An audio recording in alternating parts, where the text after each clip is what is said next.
Welcome to another Impact Drive Time presentation, a value-added feature designed to help you increase your bottom line from Gateway Financial Advisors Incorporated. GFA is striving to provide our partners the synergy, support, and motivation needed to achieve their maximum potential. Go to www.gfainvestments.com or call 888-939-9714 to find out how you can be part of the winning team of Gateway Financial Advisors Incorporated. Now sit back and enjoy as Gateway Financial Advisors presents another Impact Drive Time presentation to help you increase your bottom line. Well, good morning, everyone. Thank you for joining in to the Gateway Podcast. I've got a special guest with me this afternoon, Preston Dennard. Shane, thank you very much. Glad to be here with you this morning. Great. Excellent. So Preston and I were talking a little bit before we started the recording, and I just want to go back to what we were talking about. And why don't we start off for those in the Gateway organization, Preston, that maybe haven't had a chance to get to know you more on a personal level. Tell us a little bit about, who you are, where you grew up, what your childhood was like, and we'll go from there. All right. We'll sort of back it up a little bit. Well, I am a father of 5 boys. My oldest is 41, youngest is 13. Somebody will calculate that and figure that one out, right? And I have 6 grandkids, 1 grandson. And I'm the oldest of 4. I have 1 sister and grew up in Arizona. Father was in the military, originally from Cordele, Georgia, where I was born. When I was a young lad, myself and my sister, who was born just after me, about a year and a half later, we went with my mom to Germany. We lived there until I was in the 6th grade. Wow. That's when my family moved and my dad retired from the Army. And we moved back to the States from Germany. And I entered the 7th grade in Tempe, Arizona. And originally it was South Phoenix, but we eventually moved into Tempe. And I was a quiet young man, didn't do much. Dad was a very disciplinarian, grew up in the church, and just would hang out by myself. Okay. Really was a skinny kid from Arizona, very intimidated, didn't trust much, and just was quiet. And one day, my dad, I can remember him always asking me, come on and watch this game with me. Come on and do this. Come see this sport event. Come on, da-da-da-da-da. Never did. Wasn't interested. Just Army men in the backyard in the dirt, right? And sometimes playing house with my sis and the old being the nurse, the doctor, and all the toys and the dolls and all that stuff and delivering babies and all that kind of crazy. Right. And that's what a Preston Dennard was all about. And then one day my dad convinced me to watch a football game on the old black and white. And it happened to be the Dallas Cowboys playing against the Los Angeles Rams. Lo and behold, didn't realize that one day I might have that opportunity to play for one of those teams and always beat the other one, except for 1 year. we can get back to that. Absolutely. So tell me about your childhood. I know I've heard you speak a couple of times. You're also an inspirational, motivational speaker and get out there and do a great job in that. Work with a lot of youth as well and give them inspiration. But I heard a story that you shared in one of your stories that you had some challenges as a child as well. Want to expose a little bit of that to the rest of the group? Sure. Shane, actually, it turns out to be a blessing. And don't know if I really was the orchestrator of that turning into a blessing, but very devastated as a young man growing up, which I think contributed to my withdrawal and retrieval and hiding out and just being in the comfort of myself. And that was, I had a very strong setback with stuttering. Could never get words out, could never utter a clear word, could never really get to the point to establish sentences. And so, as kids, as we're growing up, that's laughable. So got teased and talked about and all those things. And it kept me, with my self-esteem being as low as it was from that, it kept me from branching out, reaching out, doing things, trying new things. And so it became a really handcuff upon me. And so it wasn't until it falls back around on that story with my dad, how he brought me out of that. And athletics did.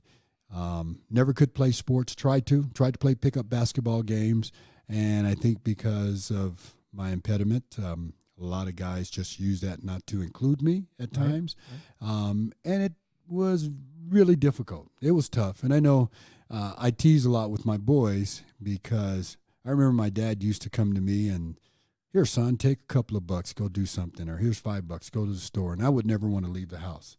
And so when I would be in class, I remember sitting in the front seat, in the front desk, and eventually through my schooling, I would move to the rear of the class and pretty much hopefully out of sight.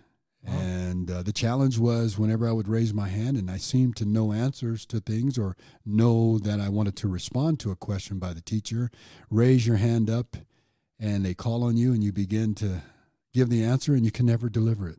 You can never get enough air, the proper air, the placement of air, the strength, or whatever it would take to utter those words or that word as an answer, could never do it. And then henceforth, from that followed the laughter and the jeers and all that. And so that withdrew me until that one moment when my dad finally got me to watch that game. And for some reason, I became interested, still a little hesitant. And that's a story in itself and how I got actively involved in athletics. And that first day was tremendously a fright for me.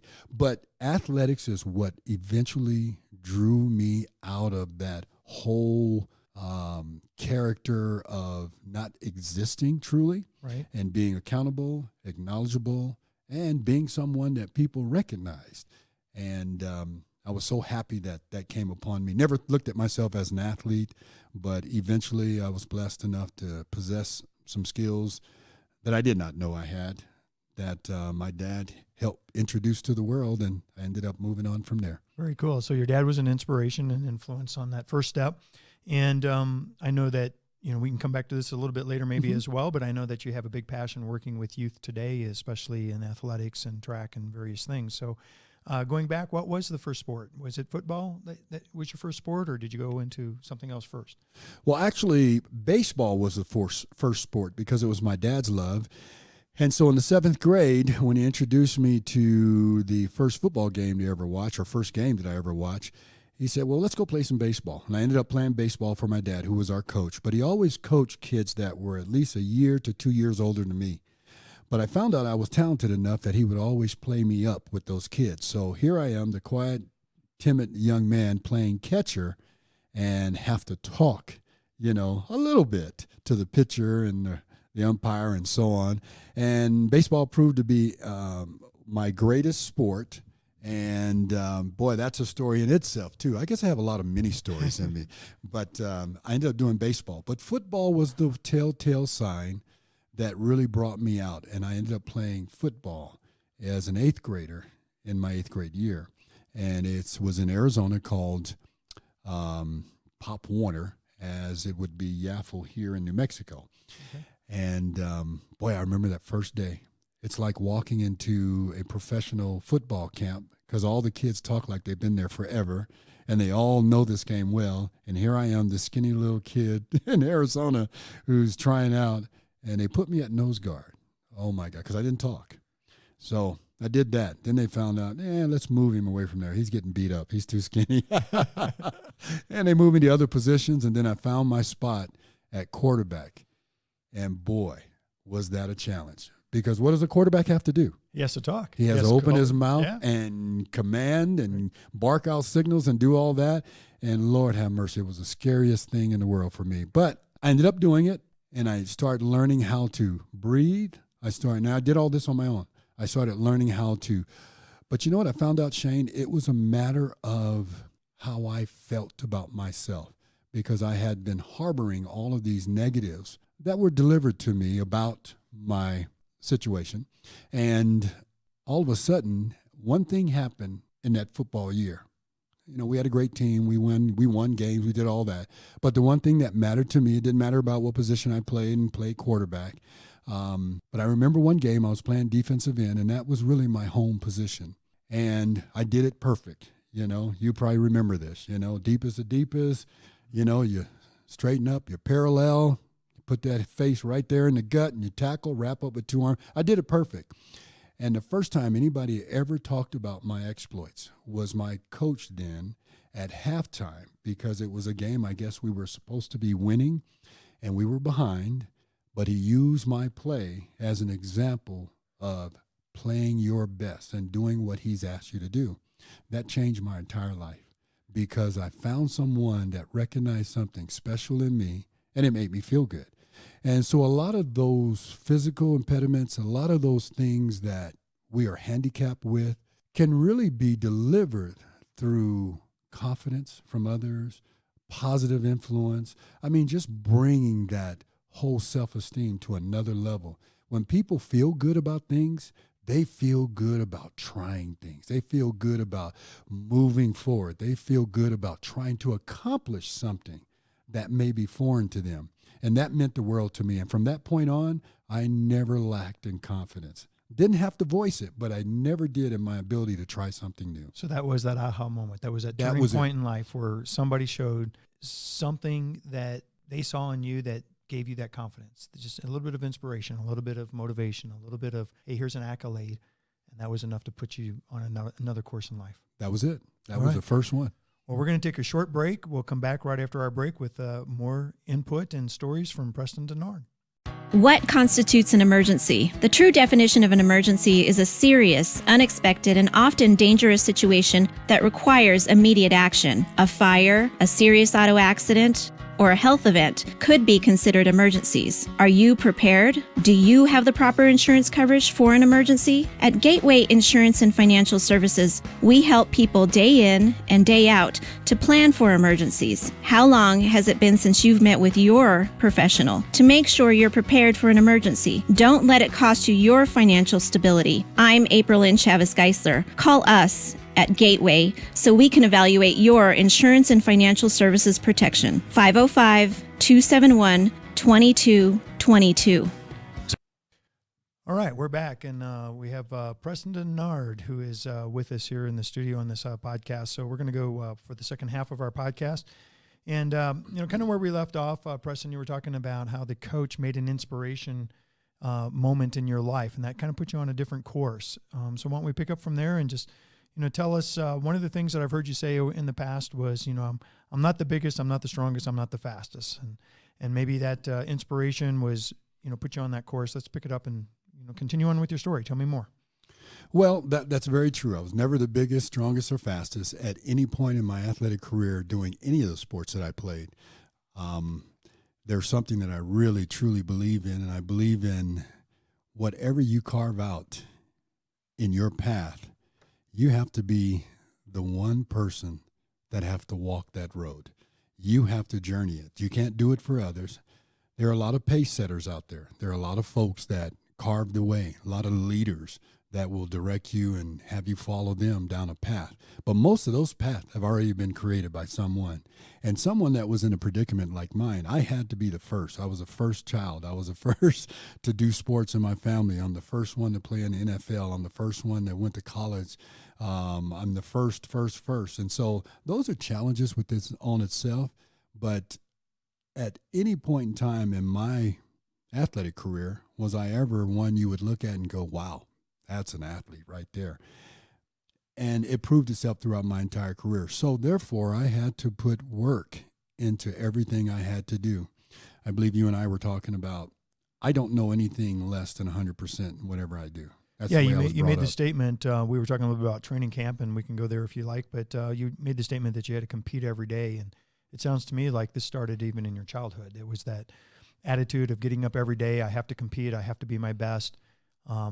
Nothing was handed to you. It wasn't like, like you said, you didn't walk in and everybody go, oh, here's our starting quarterback, and isn't he a great athlete? You had to prove yourself. Is that fair? It very fair. As a matter of fact, after football was introduced to me and had a wonderful youth, that 1 year in youth sports, I went on to play baseball at high school, a school called South Mountain High School. They were the Rebels back then.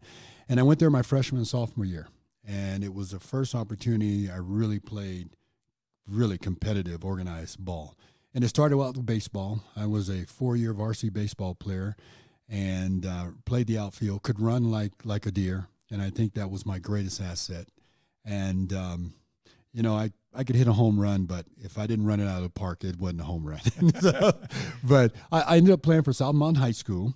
Those 2 years, though, was an emotional challenge for me because I was in the midst of 2 riots on that campus.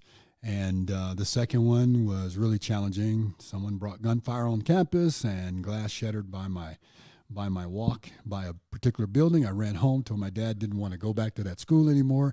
Hence, we moved to Tempe, Arizona, where I went to my new high school called Marcos Dennard High School. Brand new high school.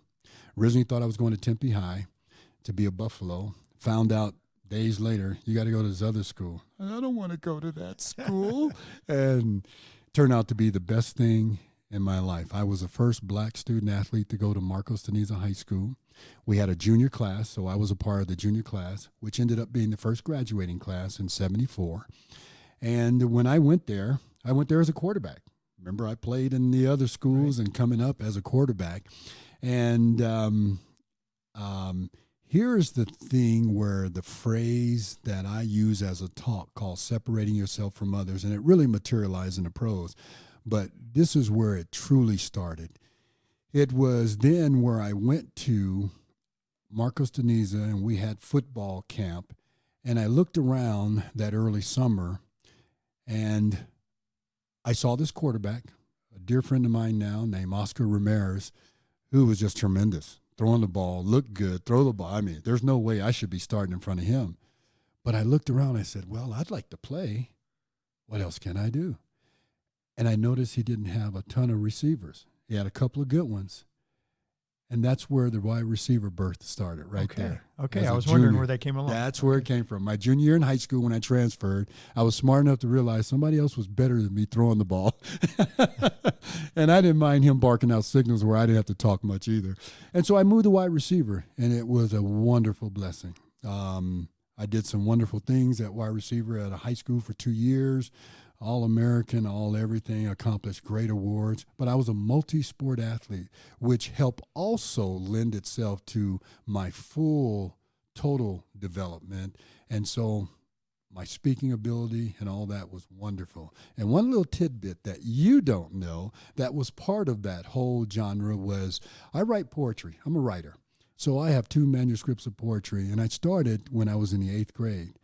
And I used to read my poetry in the middle of the campus, in the quad during lunchtime. The students would ask me to come and read, and I would read, and I have a lot of stuff that I've written, and that really brought even more out of me and put me at home with people where I wasn't afraid, shameful, any of those things. It really brought my self-esteem to a point of great confidence, and at that point, when I realized I can accomplish athletically what I wanted, and then also in the classroom and around peers and people I did not know, then I knew I was free from that handicap. So it sounds to me like there were multiple things that happened throughout the course of your life, some by design. It sounds like many times for, and you hear this with a lot of successful people where it wasn't by design. You know, you had to learn to adapt. You had to learn to take whatever it is that life was throwing at you, take the detours in life, if you will, and pull from something deeper down inside. You know, you talked a little bit about the competitiveness and always trying to be your best. And where did that come from? Where did you find that attitude that I can do this? I'm going to show them I can do this. So I want to be the best on the field, always giving, 100% plus, if you will. Shane, we all have coaches.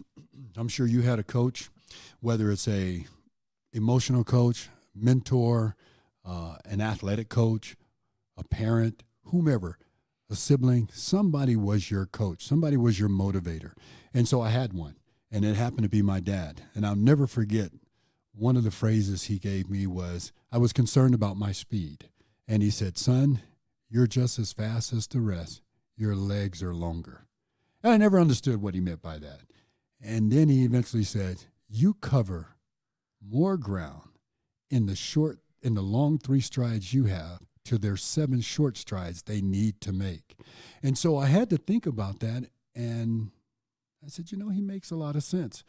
And it's funny because it came to prove itself when I was was it the pros? It was the pros. And I had a receivers coach for 1 year, and he changed up the whole scheme. And he said, okay, we're no longer going for yardage. We're going steps. And so he says, we're going to take 7 steps and we're going to make a 12-yard cut. So everybody could do that except for Preston Dennard, because my 7 steps would take me 15 and a half steps because I had such a long stride. And that was a big stickler until we eventually came to the decision that he was going to let me just run my routes because timing-wise, it was perfect. And so that kind of showcases what my dad instilled in me. So he was my coach. And so once you have that positive influence, then you challenge yourself from within. And being in athletics, if you don't, you're out the door right away, because if they're not talking noise, they're doing the noise. And so they're showing what they're able to do. I don't know how many times you may have experienced this, but I've experienced it almost every step or phase of my life, that someone was always denying you that opportunity to relish in that. Whether it's a doctor that says, no, I don't think you should do sports, you have high blood pressure in your family, or no, I don't think you can do that, your arm's not strong enough, or you can't play that position because we just don't feel you're capable, or somebody's always going to challenge you about something you can't do. But if you're driven from within, if your desire is to see the end results successfully, because nobody can measure the true sense of success, it is the accomplishment of a goal met. That's what I look at it as. It didn't say you got to dress it up this way, and if you do, it's the most gorgeous thing there is. Beauty is within the eye of the beholder. That's the way I always thought. And so when you accomplish something, no one knows your confidence is the result of overcoming a speech impediment or stuttering or something that dramatic that can emotionally tear someone down and keep them from their gifts. And so I've always been very thankful to realize that when I took that one step, trying sports, transferring schools, and then having old classmates from the original school say, you're never going to make it. You're not going to be in the All-Star game. You're not going to do that. And then all of a sudden these things start to happen. Now you start to build the confidence because you're seeing yourself accomplishing all the goals that you desired, first of all, and might not have believed you could do it. But once you do prove it, doesn't it go back to that old thing like when you're in school, boy, when you had to do that book report, the worst thing in the world in the beginning. But when you completed it, oh, wasn't it a great feeling? You finished that task. And so it tells me you can do what you want to do. If you set your mind to it, you can do it. You want to run a business, you can do it. You can help others, you can do it. You can be the best player on the field if you know how to separate yourself from everybody else. And so it stayed with me from that point on. Excellent. I'm going to ask you one more question. We're going to wrap it up, and we'll come back with a future podcast. But as a former retired, if you will, NFL player, Rams, Buffalo Bills, I believe, if I'm correct. Mm-hmm. Now you're coaching and you're helping kids, out there on the track, and kind of as a side thing that I know you have a passion for. What's that one thing that, if you could say one thing to that kid to be that inspiration that the coach or your dad was to you, what's that one thing you try to instill in them?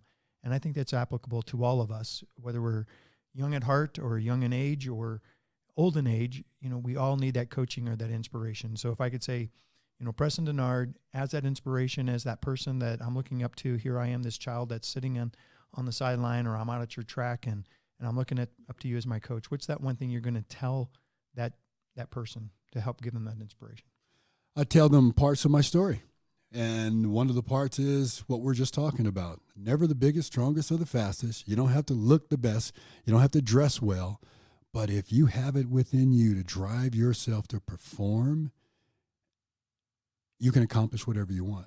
There's so many kids that come out there. I coach track and field. I've coached every sport, actually. Coached at every level except for the professional level. And it doesn't matter if you're a college athlete or if you're a youth, young one, high schooler. My approach is always the same, and that is, if you came out here to do it, let's try it first. Let's prove that you're capable of handling it, and then let me let you go so you can flourish in it. Because now it's at the point where how much do you desire to be the best you can be? Because you don't have to be the biggest, and you don't have to really be the fastest. And should you desire to be the strongest, it can only help you. But believe me, there's somebody out there that's going to outfox you. So there's strategy in development. There's strategies in everything you do. There's posturing. There's all these different advantages. But you got to figure out, okay, Shane and I are of the same cloth. We run the same 40s. We hit the ball the furthest. We do the very same things. Then I go back to my favorite phrase. How am I going to separate myself from Shane? And so that's what I tell a lot of these kids. You need to find, nope, I'm sorry. Guys, what is my favorite phrase? And they'll all yell out, separate yourself from others. Well, I said, how many of you have done that today? Well, what do you mean, Coach? Well, you've seen everybody drop the ball. What's my rule with wide receivers dropping passes? All the gloves come off. Everybody's gloves come off. Now we get down to the fact that we're going to feel that football. We're going to know our opponent. We're going to know what we're trying to chase. We're going to be in confidence of what we're trying to overcome and to master. And if you don't have a great feel for it, a natural feel, you'll never be able to get there. And so that's some of the analogies I use. But that fastest, biggest, strongest, it doesn't matter. How many of those Muggsy Bogues you see out there that can make it into the NBA? How many of those baseball players that you look at and go, you played Major League Baseball? And they were one of the stars. You know, the Joe Morgans. Wasn't that big a guy, but was he dynamic? Had to have a lot of self-confidence in there. He had to figure out a way to separate himself. All the different athletes. And not to say, finally, Shane, all the other things that take daggers at your growth and development, such as things that are happening in our world today. Such as the coronavirus, all those things that are having us to kind of rethink, restep, reposition ourselves. And it has everything to do from financial to just how we conduct ourselves at home, how our hygiene. We have so much in stake that we have to consider. And then finally, it's like golf. To get a good shot, you got to think of 1,000 things. And that one thing you don't remember could affect how you drive that ball. And that's what this whole thing of life, my journey, the athletics, and the business exploits that I've journeyed into, that's what I've always based it on, and how I separate myself from others, and what is it I do to offer you to make you better. Very good. So excellent stuff. So separate yourself from others. Keep that competitive edge every day. You know, you don't have to be the biggest, the strongest, or the fastest. Just get the confidence. Very good. We'll call that a wrap for this one, and we're going to bring you back on another podcast here real soon. Thanks, Preston Dennard. Thank you for joining us today, and we hope you enjoyed this program. GFA is focused on being a one-stop shop for full financial planning. To get more information about how you can join and be part of this winning team, go to www.gfainvestments.com or call us at 888-939-9714. Once again, our website is www.gfainvestments.com, or you can contact us at 888-939-9714. This has been a presentation of Gateway Financial Advisors, Incorporated. And remember, focus on your maximum potential. Securities offered through registered representatives of Cambridge Investment Research Incorporated, a broker-dealer, member of FINRA and SIPC. Advisory services offered through Cambridge Investment Research Advisors Incorporated, registered investment advisor. Gateway Financial Advisors Incorporated and Cambridge Investment Research Incorporated are not affiliated.